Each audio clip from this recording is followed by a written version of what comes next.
Pessoal, está super sendo comentado na internet que um grupo de pesquisadores da Coreia do Sul descobriu, né, um material supercondutor que funciona a temperatura e pressão ambiente, né, condições normais. E eu queria conversar com vocês então um pouco sobre isso e sobre as possibilidades de implicações na nossa área aqui, na ressonância magnética nuclear, né? Bom, vocês devem ter visto, né, no dia 3 de agosto de 2023, saiu no New York Times, né, esse vídeo aqui, essa notícia. O nome do material é LK99, seria esse supercondutor, o nome desse material. No Twitter, desde o final de julho, já dia 26 aqui, ó, de julho, o pessoal tá comentando muito sobre o quão revolucionário vai ser se confirmar que isso é verdade, né? E isso ainda está sendo verificado. Então, tem vários outros grupos no mundo tentando reproduzir esse material e confirmar esses resultados, né? Tem algumas notícias saindo de grupos chineses que reproduziram esses resultados, outros grupos alegando que deve ser algum efeito diferente, mas não supercondutor, né? E aqui está o artigo, né? Só para vocês verem, o artigo que saiu dia 22, o que repercutiu na internet. Esses autores já vinham trabalhando, tem outros trabalhos antes, mas no dia 22 de julho de 2023, né? O supercondutor, primeiro, né? Supercondutor, a temperatura e pressão ambiente, né? Que, enfim, apresenta lá os resultados. Esses vídeos saíram na internet depois por um grupo né, do pós-doutorando lá do grupo divulgou. E a grande questão desse material, pessoal, como vocês podem ver, ele não é de muito complexidade de produção na química, né, de síntese química, tá? Por isso já tem muitos grupos trabalhando, então eles acreditam que em pouco tempo, né, nos próximos meses, já deve ser confirmado ou descartada essa hipótese. O material, né, ele é um chumbo apatita modificado, né, o LK99.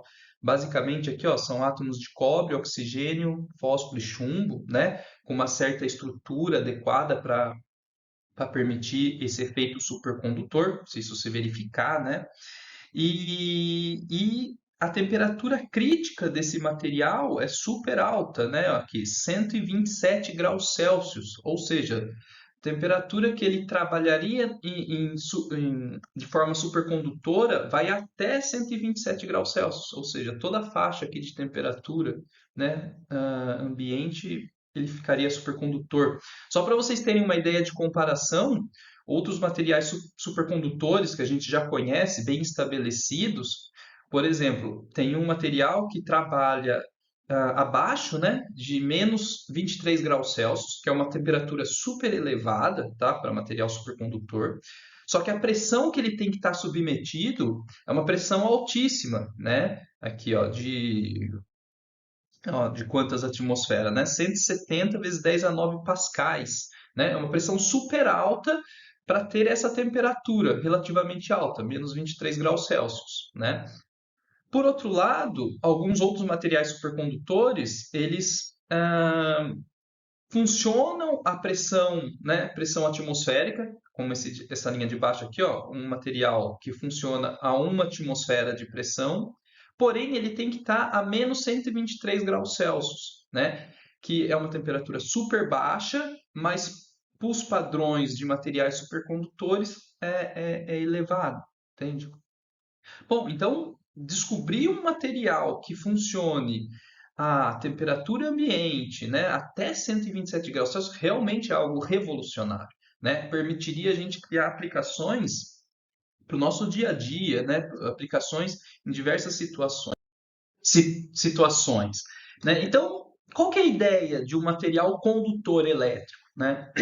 Bom, desde o modelo de Drude, lá de 1900, a gente já começou a entender, né, na física, qual que é a ideia. No metal, num material, você tem os átomos lá numa rede, como vocês estão vendo nessa imagem aqui. Os elétrons, eles, se você aplicar uma diferença de potencial elétrico, os elétrons vão fluir numa determinada direção, tá? Pensa tipo energia potencial gravitacional, quando um objeto está num ponto mais alto, ele vai ter a tendência, né, pela diferença de energia potencial gravitacional, a se deslocar nessa direção. No caso elétrico, é um equivalente a isso. O elétron vai ter a tendência de se deslocar para esse lado. Nesse deslocamento, o elétron ele vai caminhando aqui por essa rede de átomos e você tem que imaginar que ele colide, né? Ele vai perdendo energia, ele aquece esse material, pelo que a gente chama de efeito Joule, né? O elétron tem uma dificuldade de caminhar nesse material, portanto, tem uma resistência, né? O material tem uma resistência à passagem dessa corrente elétrica. Essa resistência retira energia, né? Desse sistema, né? Por efeito Joule, por exemplo, a resistência do seu chuveiro está sendo aquecida pela passagem dos elétrons ali, da corrente elétrica, tá? Bom, então a corrente elétrica ocorre dessa forma. Existem materiais que são condutores elétricos, né, como cobre, né, materiais metálicos no geral, ou seja, tem uma condutividade elétrica alta, tá vendo? Um valor bem alto, ó, 6 vezes 10 a 7. E existem materiais que são chamados de isolantes, né? Ou seja, tem uma condutividade muito baixa, ó, 10 a menos 10, madeira, borracha, vidro, que é 0,0000001, né? Uma condutividade, um valor muito baixo de condutividade. É legal comentar aqui, já que a gente vai falar de supercondutor, e os semicondutores? Vocês já ouviram falar? Semicondutores, pessoal, foi o que revolucionou o nosso mundo, né? Dos anos 60, dos anos 70 para cá, com a revolução da microeletrônica, a revolução, né? A descoberta, a possibilidade de você criar com materiais sólidos, né? Largando de lado as antigas válvulas, né? Você conseguiu construir diodos, transistores, LEDs, microchip. Isso tudo impactou de uma forma revolucionária a computação, né? A possibilidade das coisas serem mais compactas, durabilidade, enfim, foi toda uma revolução tecnológica que a gente viveu nesses últimos anos, com o desenvolvimento do que a gente chamou de semicondutores. Eu tenho uma outra aula aqui no YouTube, eu vou deixar linkado aqui embaixo, que eu falo sobre materiais semicondutores e a importância disso na eletrônica, né? Supercondutor é diferente. Semicondutor são materiais, né, só para estabelecer, que a gente consegue controlar a condutividade. Você pode pensar dessa forma. A gente consegue dizer, eu quero que você seja isolante, eu quero que você seja condutor, né? Então a gente consegue controlar a condutividade desses materiais, por isso que a gente consegue criar aí esses sistemas diodo, transistor, LED, né? Conseguindo manipular essa propriedade desses materiais. Supercondutor é quando eu tenho um material que a passagem da corrente elétrica não tem resistência, entende? Os elétrons vão passar por essa rede de átomos, né, de um certo material, sem resistência nenhuma, sem perder energia, e isso tem muitas implicações práticas. Pensa assim, numa linha de transmissão, né, para levar a energia elétrica lá da usina hidrelétrica até as cidades. Muita energia é perdida nessa linha de transmissão, né, por aquecimento, enfim, porque os fios não são supercondutores, eles têm uma resistência. Então, se a gente conseguisse transmitir essa energia sem perdas, imagina, né, quanto que isso impacta ah, sistemas produtivos, né? Mas não só isso, né? Tem efeitos muito mais interessantes. Vamos passar para o próximo aqui. Tem outros efeitos muito mais interessantes, né, dos materiais supercondutores, que é a questão da levitação magnética, né, que acho que todo mundo já viu aí, tem muitos vídeos na internet, se você procurar, né, pelo efeito MES, e da levitação magnética. Mas, basicamente, pessoal, é interessante vocês terem em mente esse gráfico aqui do lado, ó. Material normal, comum, né, um metal aqui, o cobre, ele tem uma curva, né? Se você fazer um gráfico aqui da resistência elétrica e temperatura, né? Temperatura alta, ele tem aqui uma resistência alta, tá? Uma resistividade. Conforme você vai diminuindo a temperatura desse material, ó, a resistência está diminuindo, certo? A resistência aqui está diminuindo, está diminuindo, está diminuindo. Tudo bem, estabilizou aqui nesse ponto. Para um material supercondutor, olha que característica interessante que ele tem. Em altas temperaturas, aqui em cima, beleza, ele tem uma certa resistividade, né? Resistência elétrica. Conforme você vai abaixando a temperatura, baixa, baixa, baixa, baixa, baixa, chega num ponto que a gente chama de temperatura crítica. O que é essa temperatura crítica aqui? É o seguinte, neste ponto, o material, vamos supor, né? No caso, 123 graus Celsius é o que os autores desse material descoberto legam. Quando chega nesse ponto, abaixo de 123 graus Celsius, olha a resistência para onde foi? Zero. Então, abaixo de 123 graus Celsius, a resistência desse material é zero. Toda essa faixa aqui, que é a faixa de temperatura ambiente, né? 35, 40 graus Celsius, 20. Enfim, a maioria dos materiais que a gente conhecia tem essa temperatura crítica muito mais abaixo, né? Em menos 23 graus Celsius, temperaturas bem mais baixas. E um dos fenômenos, né, mais importantes aí dos materiais supercondutores é justamente esse fenômeno aqui, né, que ele repele campos magnéticos, né? Então, na presença de um ímã, o material supercondutor, ele vai ter esse fenômeno aí da levitação, né? E diversas outras aplicações interessantes. Na ressonância magnética nuclear, o que é interessante? É interessante o seguinte, pessoal: correntes elétricas que passando por um fio geram um campo magnético ao redor desse fio, tá? Isso é um fenômeno conhecido da física. Então, se eu tenho elétrons fluindo aqui, existe um campo magnético aqui em volta, né? Quanto mais intensa a corrente, mais intenso esse campo magnético. Então, isso é o princípio dos eletroímãs. Então, aqui, ó, aqui você tem um eletroímã, né? Se você pega um fio de cobre, enrola dessa forma, como uma bobina, né? Um solenoide.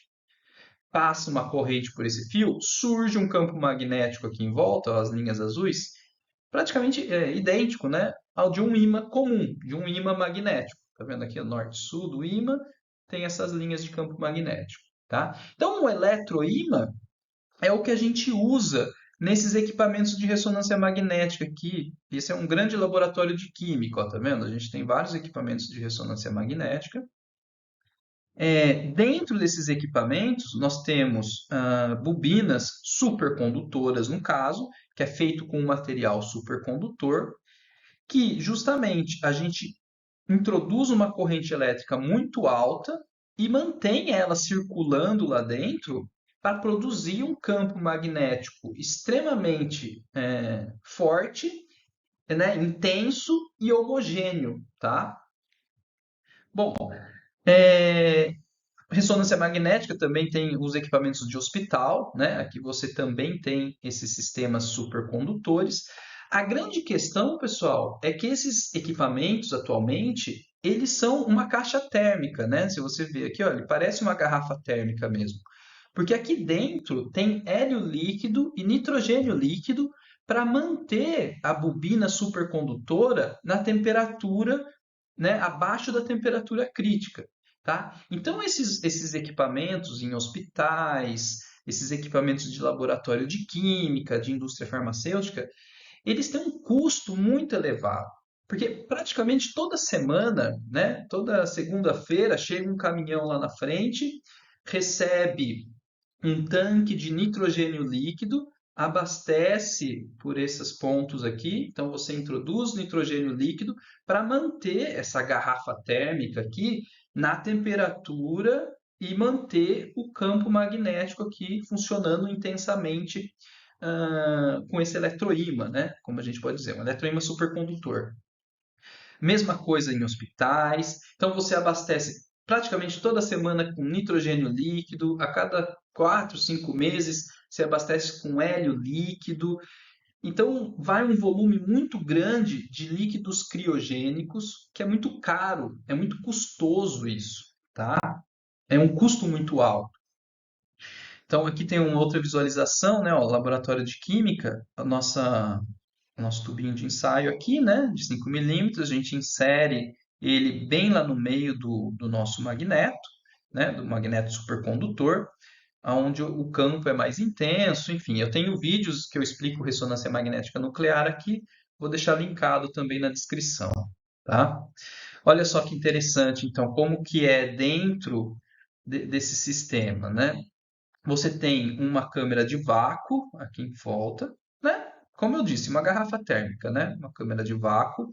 Você tem uma câmera aqui de nitrogênio líquido, N2, então você completa com nitrogênio líquido. Aí você tem na parte mais interna uma parte que vai hélio líquido. Ó, hélio líquido, a temperatura dele é de menos 269 graus Celsius, 4 kelvins. Está quase lá no zero absoluto, né? Zero Kelvin é o zero absoluto, né? O hélio líquido a 4 Kelvin. Então, temperatura super baixa, justamente para manter aqui, ó, o solenoide supercondutor que está nessa região, trabalhando abaixo da temperatura crítica dele, tá? Então, esse material supercondutor aqui, ele vai poder ser substituído, se confirmar essa descoberta que a gente está comentando, esse material supercondutor vai poder ser substituído pelo material que foi descoberto e você não vai precisar dessa garrafa térmica, né? Você não vai precisar ter custos com N2, com hélio líquido. Imagina o quão mais compacto vão ser esses equipamentos, ou o quão mais intenso a gente vai poder gerar esses campos. Para o RMN, vai reduzir custos, vai possibilitar equipamentos mais precisos, mais intensos. O impacto que isso tem na química orgânica, né, nas novas descobertas químicas, enfim, é tremendo, tá? Bom, além dos equipamentos que são baseados em materiais supercondutores, existe toda uma indústria enorme da petroquímica, de imagens hospitalares, de indústria farmacêutica, de todo tipo de indústria de alimentos, que usa ímãs permanentes ou supercondutores ou eletroímãs, que provavelmente o impacto vai ser tremendo, porque se possibilitar construir ímãs com uma intensidade e muito mais compacto, isso tudo vai ser substituído, né? Você vai ter toda uma cadeia nova de produção de equipamentos bem mais efetivos, enfim. Se isso se confirmar, né, pessoal? Então, eu tô nessa daqui, né? Eu quero muito acreditar. A pedra voadora. O que é isso, Chapolin? Quero muito acreditar que isso é verdade, né? Porque realmente vem prêmio Nobel e vai ser muito Pena que não tem bacana nenhum aí aqui por perto ver para os ver se eu sou desenvolvimentos capaz de derrubá-lo. tecnológicos. Olha, Nossa, está voando. Veja. quieta, quieta. Mamãe,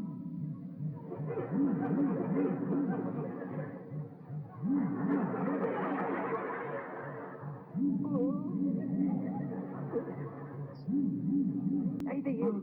Ah,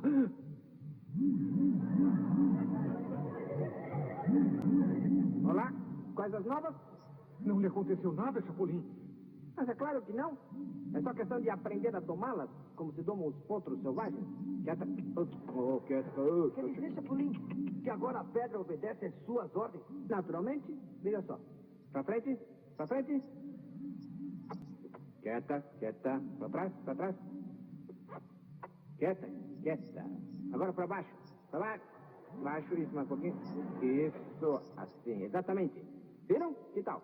Você é o máximo, Chapolin, o máximo. Não contavam com minha astúcia. Agora já podemos regressar à Terra, Chapolin.